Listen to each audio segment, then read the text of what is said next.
الحمد لله نحمده ونستعينه ونستغفره ونعوذ بالله من شرور أنفسنا ومن سيئات أعمالنا من يهده الله فلا مضل له ومن يضلل فلا هادي له وأشهد أن لا إله إلا الله وحده لا شريك له وأشهد أن محمدا عبده ورسوله يا أيها الذين آمنوا اتقوا الله حق تقاته ولا تموتن إلا وأنتم مسلمون يا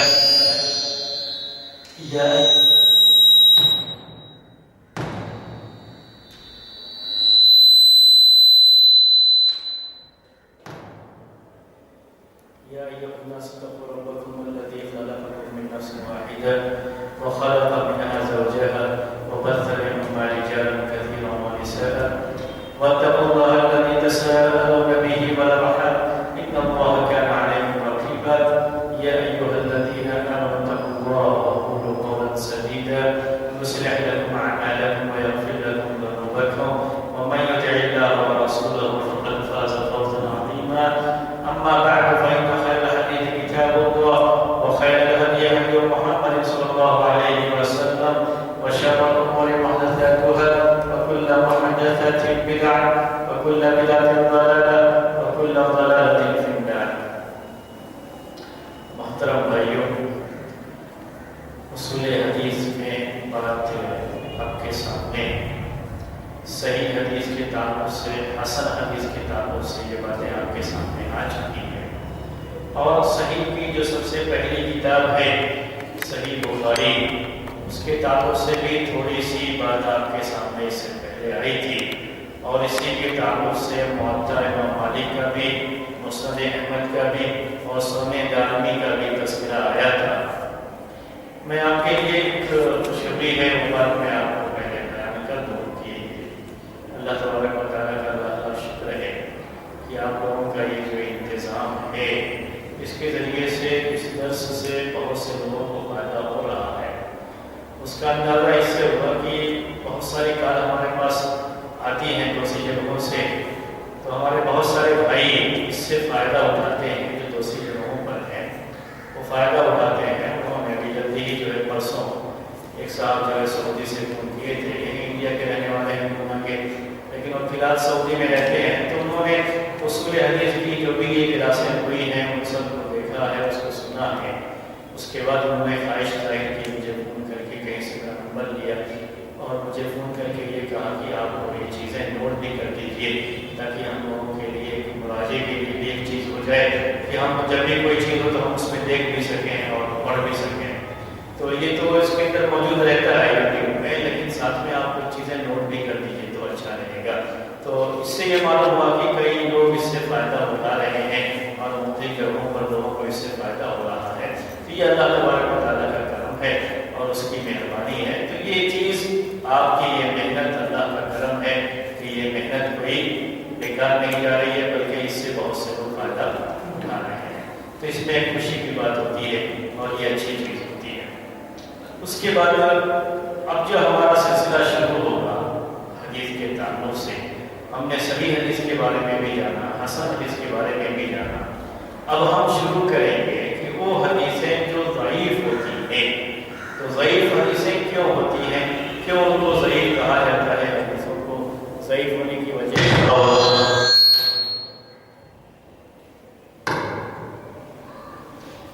ضعیف ہونے کی وجہ کیا ہوتی ہے، تو وہی باتیں پیش کی جائیں گی آپ کے سامنے۔ تو ضعیف حدیثیں جاننے کے لیے ضروری ہے کہ پہلے ہم صحیح اور حسن حدیث کے تعلق سے جو باتیں گزر چکی ہیں اس کو ہم سامنے لائیں، کیونکہ وہ اپوزٹ ہوتا ہے۔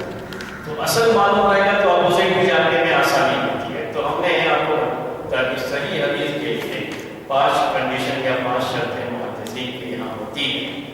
تو پہلی ہم نے بتایا آپ سے کہ یہ اتصال سند، یعنی سند بالکل متصل ہو، بیچ میں یہ سلسلہ کٹا ہوا نہ ہو، بالکل جڑا ہوا ہو، اور دوسری یہ کہ راوی عادل اور ضابط ہو، دوسری اور تیسری یہ جو کنڈیشن یا شرط کہ راوی عادل اور ضابط ہو، اور چوتھی اور پانچویں یہ بتایا کہ وہ شاذ نہ ہو۔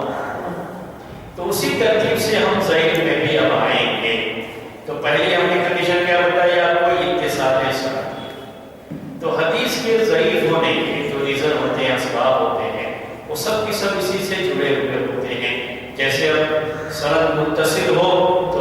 صحیح ہوتی ہے یا حسن ہوتی ہے، لیکن سند متصل نہ، اس کا اپوزٹ کیا ہے؟ سند متصل نہ، کہیں سند جسے چین آپ کہتے ہیں، اس میں کہیں جو ہے سلسلہ کٹ گیا ہو، کسی کو حذف کر دیا گیا ہو، یہ جڑا ہوا نہ ہو، تو اس کی وجہ سے ایک سبب بنے گا کہ حدیث ضعیف ہو۔ تو اسی کو ذہن میں رکھیں تو ضعیف بھی سمجھ میں آتی ہے۔ تو پہلی آپ کنڈیشن ڈالیے، پہلی کنڈیشن کیا رہی ہے؟ اتصال سند۔ تو اس کے بالکل مقابلے میں کیا آئے گا اپوزٹ میں؟ عربی میں کہنا ہو تو ہم کہیں گے انقطاع سند۔ اتصال کے مقابلے میں عربی میں لفظ کیا آئے گا؟ انقطاع سند، یعنی جو یہ چین ہے جو جڑا ہونا چاہیے وہ چین جڑا ہوا نہ رہے، وہ ٹوٹ جائے بیچ میں، سلسلہ کٹ جائے بیچ میں، تو اسے کہا جاتا ہے انقطاع سند۔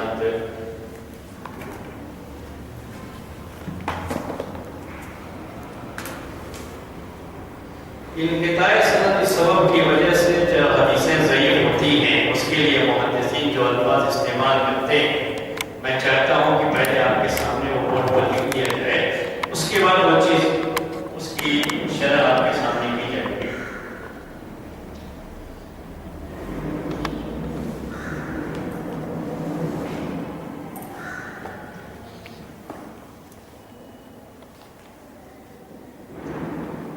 حدیث کے صحیح اور حسن ہونے کے لیے ہم نے کہا کنڈیشن ہے اتصال سند، تو اب اسی کے لیے اسی کے اپوزٹ میں ہم جو لفظ استعمال کریں گے وہ ہے انقطاع سند۔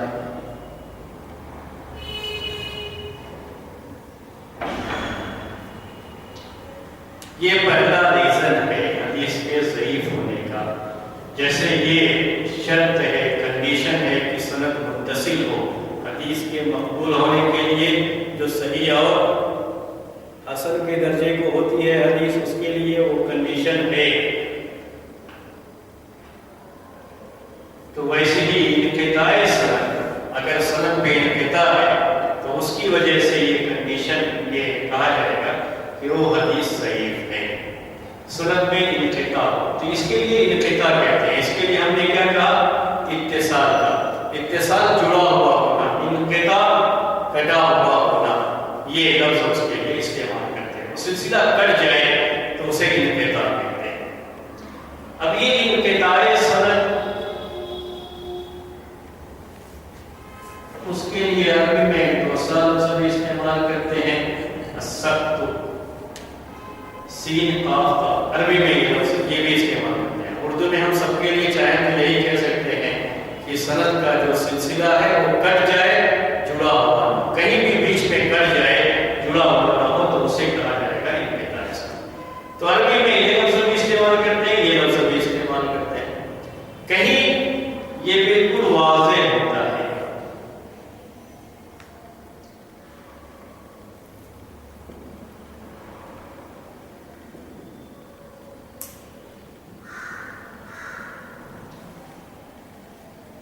سلسلہ کا کٹ جانا کہیں بالکل واضح ہوتا ہے، کلیئر، اور کہیں واضح نہیں ہوتا ہے۔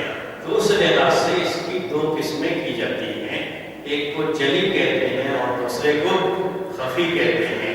جلی کا مطلب کلیئر، بالکل واضح، ایک بچہ بھی جان جائے گا کہ یہاں سلسلہ کٹ گیا، یہ سلسلہ جڑا ہوا نہیں، ایک بچہ بھی جان جائے گا، اتنا واضح کلیئر ہوتا ہے۔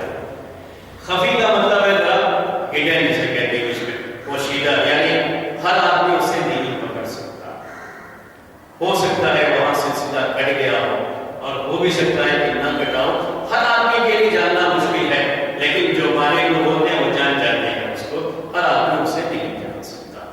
دونوں کی مثالیں دے کر کے